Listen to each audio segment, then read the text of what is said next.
Добро вечер. Во една чудна, како се нарекува, општествена дилема е јавноста околу тоа, ќе ни дојдат, нема да ни дојдат мигранти. Британски медиуми пишуваат за такви сценарии, владата наша демантира. Што всушност може да се очекува во таков еден процес? Мислам дека треба да се следат состојбите на терен. Миграцијските текови се активни, тие функционираат особено во последните десетина години. Меѓутоа, во одреден период тие се со намален интензитет, некојаш се со поголем интензитет. Значи, миграциите секогаш постоеле, тие ќе постојат и во иднина. Меѓутоа, не гледам некоја посебна причина за аларм во смисла на наидување на нови бранови мигрантски бегалци. Засега, мигранти и бегалци, засега тоа се вообичаени процеси, вообичаени квоти од мигранти кои што минуваат, особено на балканската рута, и тоа треба да се анализира од тој поглед.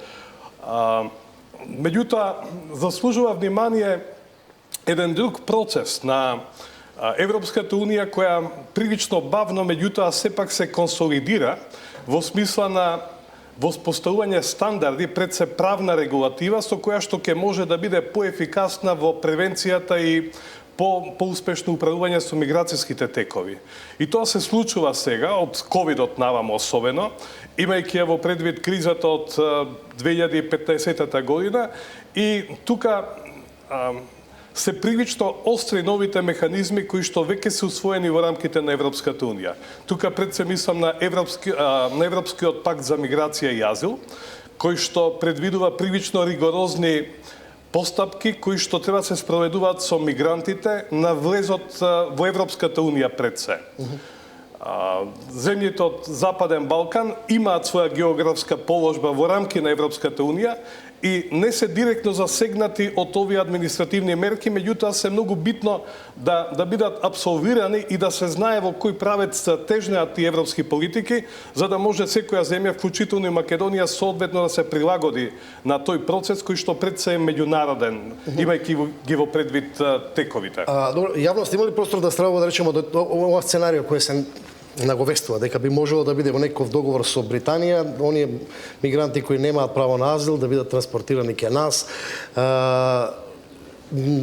Колку е логичен таков еден процес и дали тоа е возможно сценарио, да речеме? Такво сценарио мислам дека не е можно. Не треба до крај да се исклучуваат сите аспекти, меѓутоа во дадениот момент треба да тргнеме од оние поставки кои што ни се јасни, видливи и за кои што можеме да говориме. Македонија со Обединетото кралство има два понови документи. Тоа е документот кој што е наречен Договор за пријателство и трговија и соработка од 2020 година, кој што всушност е замена за договорот за асоциација и стабилизација. Кога Велика Британија беше внатре во ЕУ, тогаш важеше тој договор. По излегувањето од Европската Унија, Велика Британија со секоја земја од регионот направи билатерални договори, што е добар потек, добар чин на секоја организирана држава, и таков договор е направен и со нашата земја. И тука треба да се видат одредбите од договорот за асоциација и стабилизација. И таму во два члена, во членот 75, станува збор за визи, гранична контрола, азил и миграција, и членот 76 спречување и контрола на нелегална миграција и реадмисија.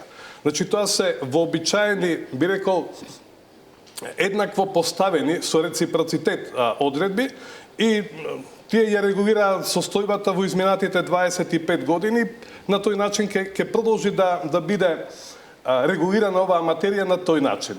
Поновиот договор е всушност договорот помеѓу владата на Македонија и Обединетото кралство од мај 2025 година, кој што се однесува на партнерство за реализација на инфраструктурни проекти, и овој договор во еден мал дел се однесува и на аспекти од безбедноста, меѓутоа не ги додирнува точките миграција, азил и така натаму.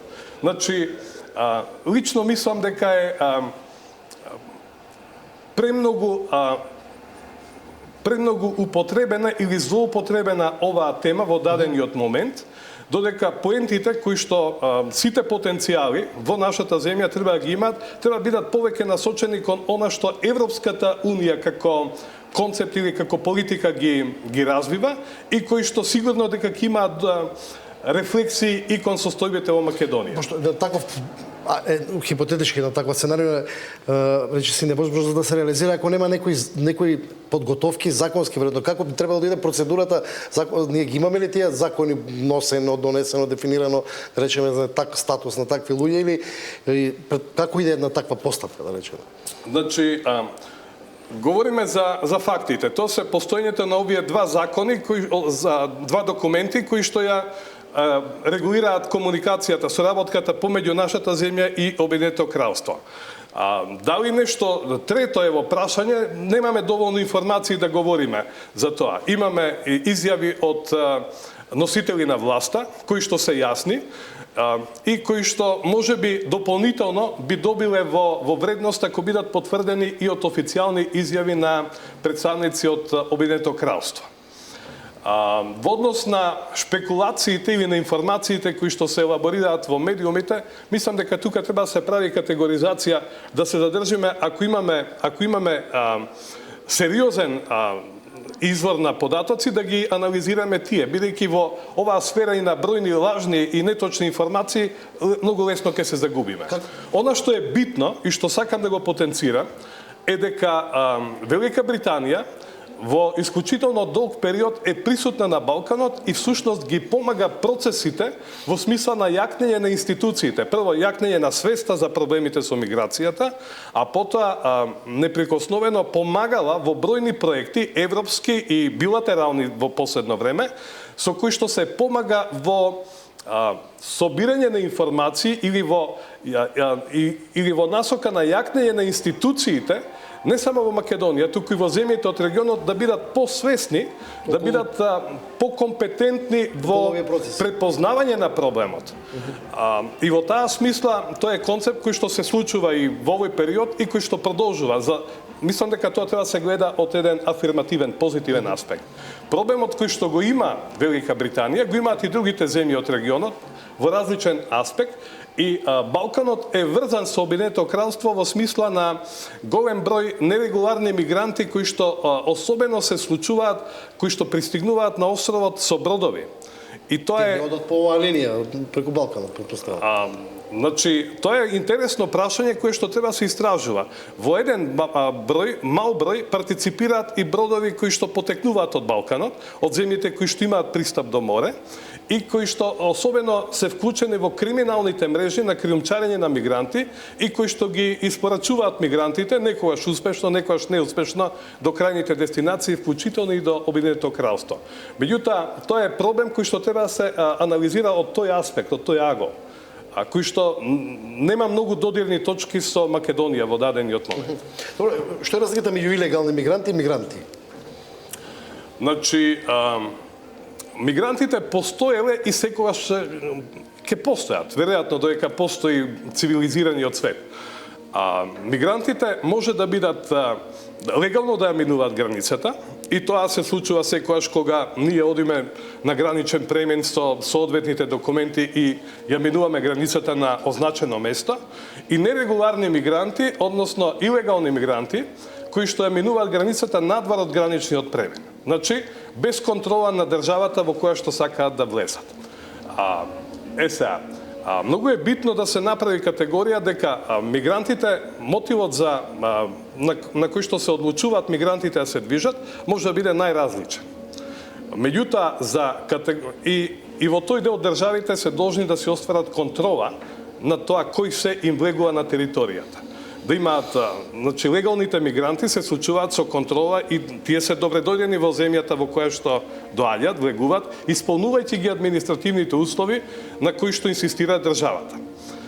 Нерегуларните мигранти, со самиот чин на тоа што сакаат да влезат неконтролирано, од различни причини, некоја што може да бидат криминални, меѓутоа некојаш и не мора да бидат криминални, државата е должна да си оствари суверенитет над својата територија и сите тие нерегуларни чекори да ги доведе, да ги насочи да бидат превенирани, спречени, или да има контрола над луѓето кои што и се движат неконтролирано, за да преземе мерки спрема нив. Најчесто мерката е изрекување на прекршок за тоа што го направиле. Ако биле вклучени во некој криминален чин, одговорноста може да биде и казнена, кривична, и во секој случај многу веројатно е дека тие ќе бидат вратени назад. Спомнавте на почетокот околу Европската унија, проблемите на европските земји што ги имаат и новите регулативи. Мислите дека тој процес на подолг рок ќе продолжи со сериозен проблем на мигрантските движења во Европа? Има ли начин како да се регулира, да се бајпасира, со оглед на тоа голем дел од населението во европските држави станува веќе нетрпеливо, да речеме, кон огромен број на мигранти? Па тоа се процеси кои што се исклучително податливи за политичките партии во сите земји, без исклучок, и каде што можеме од тоа што го имаме на мапата, на картата на Европа, да видиме држави кои што имаат привично конзервативна политика и се рестриктивни во однос на миграцијските текови. Тоа се пред се земјите од Вишеградската група. Еден поголем број земји од Европската унија кои што се многу успешни и имаат инвестирано и го владеат управувањето со миграцијските текови. Тука мислам на скандинавските земји, на Велика Британија секако, на Запад, Холандија, Франција, Швајцарија исто така, кои што имаат умешност во водење на миграцијските политики. Земјите од Западниот Балкан се земји кои што имаат простор многу да напредуваат во овој дел, за миграцијата да ја употребат и како позитивен инструмент во својата развојна економска политика. Меѓутоа, да се вратам на прашањето што го поставивте. Сериозно е тоа прашање, особено од 2015 година наваму. Она што се случуваше во 2015 година веројатно не е докрај анализирано и истражено за феноменот во кој што се случуваше тој процес и дали се можни нови такви процеси. Анализите покажуваат дека евентуално следни војни судири ќе предизвикаат нов бран на миграции и баратели на азил, дека можеби глобалното затоплување не треба да се игнорира и станува се повеќе аргумент за миграцијски движења, кој што може да поттикне и на многу помасовни миграцијски текови од оние кои што сме ги имале во изминатите години. Така што тоа се сериозни предизвици кои што може да поттикнат на нови процеси за кои што Европа размислува. Привично е разединета во тој дел, Европската унија, со привично големи напори се постигна согласност за Европскиот пакт за миграција и азил, кој што предвидува ригорозни контроли на самата гранична линија на влезот во Европската унија во рок од 5 до најмногу 10 дена, секој поединец во илегална постапка, кој што се обидува да влезе во Европската унија, да биде предмет на тие ригорозни контроли и да се одлучи дали тој може да проложи во Европската унија или ќе биде вратен назад. Пред крај само, например, ако Западниот Балкан, нашето поднебие овде условно кажем, миграцијско поднебие, голем дел од луѓето од овој дел заминуваат во Европска унија по добар живот, хипотетички, зошто би бил овој простор, да речеме, атрактивен за некои други мигранти? Значи, земјите од Западниот Балкан се наоѓаат на така наречената Балканска рута или источно-медитеранска миграцијска рута, по која што по природен пат, по копно, најбрзо се стигнува до земјите на Европската унија, кои што се најчесто дестинации за најголемиот број мигранти кои што доаѓаат од исток, односно од југ, од Африка, односно од Блискиот исток и пред се од Азија. Значи, и во 2015 година може да биде многу поучна во смисла на процесите кои што се случуваат. Мигрантите преку Турција влегуваат кон Европа и Турција игра извонредно позитивна улога во однос на сегашните процеси кои што се случуваат во смисла на стабилизирање на тие миграцијски текови кои што се случуваат од секаде, меѓутоа најдобро може да се препознаат преку територијата на Турција и Турција води Така привич... како влез некој, практично. Па знаете, тоа се случуваат како поточења од сите страни, меѓутоа не се премногу видливи или не се премногу не е премногу можно да се влијае на тие процеси. Додека од Турција веќе приказната станува сериозна, говорам од аголот на Европа и на Европската Унија, и дека всушност не случајно Европската Унија имаше договор со Турција токму за движењето на мигрантите, под кои услови Турција може да помогне и реално помагаше за тие процеси да бидат редуцирани и Европа да не се соочи со големиот бран на тие процеси, бидејќи во 2015 година Германија беше земјата која што во добар дел го абсорбираше проблемот кој што го имавме. Меѓутоа Германија веќе има поинаква политика во однос на миграцијските текови и таа политика на отворени врати повеќе ја нема и во Германија, бидејќи прилично се големи рефлексиите од тие миграцијски текови. Може да станат безбедносен ризик?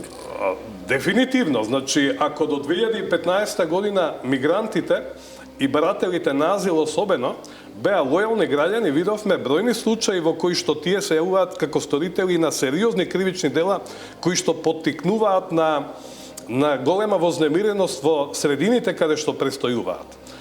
После тоа во еден мал процент меѓу миграцијските текови имаше се движеа и луѓе кои што всушност беа дел од терористички активности во земјите на Западна Европа и тука проблемот е извонредно осетлив, чувствителен и голем. Така што не е случајно европската политика да изнајде механизми со кои што ќе може да оствари максимална контрола над граѓаните. Не случајно се воведе и системот по кој што сега и земјите од трети држави, вклучително и државјаните од Македонија, при влез во Европа мора да се евидентираат, а со тек на време Европа најавува дека вториот пакет на мерки ќе биде и електронско пополнување на барање кое што ќе биде евидентирано. Тоа го прави Европската Унија од аспект на да се заштити максимално колку што може од лицата кои што влегуваат на територијата на Европската Унија. Сега, интересот на Македонија во целата оваа приказна да ги препознае своите предности и прилично подобро да ги презентира и да поентира и во европската политика, бидејќи има простор за такво нешто, и секако дека сите тие процеси кои што се случуваат во Европската Унија треба да бидат препознаени за власта, државата да може однапред, ако може да влие, односно да ја јакне свеста, односно да гради миграцијска политика која што ќе биде поефикасна во добробит на граѓаните. Благодарам за овој. Ми беше задоволство.